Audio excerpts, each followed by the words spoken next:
कोल्हापुरात वरिष्ठ गटाची फुटबॉल स्पर्धा सुरू होतीये। या स्पर्धेत कडिंगलजच्या दोन्ही संघांना वगळल्यानं तिथल्या फुटबॉल खेळाडूंमधून नाराजी व्यक्त होतीये।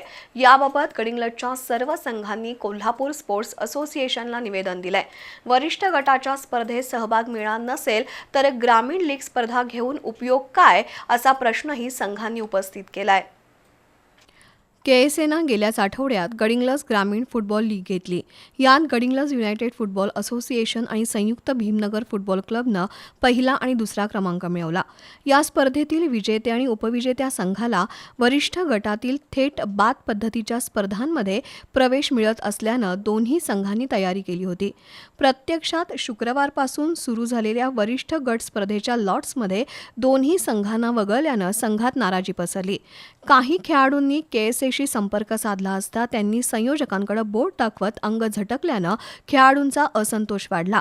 दरम्यान याबाबत संयुक्त Bhimnagar, Kalbhairi football club, soccer training centre आणि गडिंग्लज युनायटेड फुटबॉल असोसिएशन अशा सर्व संघांनी केएसए अध्यक्ष आणि सचिवांना निवेदन पाठवलंय। गेल्या दशकभरापासून स्थानिक संघासाठी केएसए मार्फत गडिंग्लज ग्रामीण लीग स्पर्धा घेतली जाते। या स्पर्धेला ट्रॉफी शिवाय रोख स्वरूपाचं बक्षीस नसताना केवळ कोल्हापुरात बाद पद्धतीच्या स्पर्धा खेळायला मिळाव्यात यासाठी स्थानिक संघ वर्षभर सराव करतात।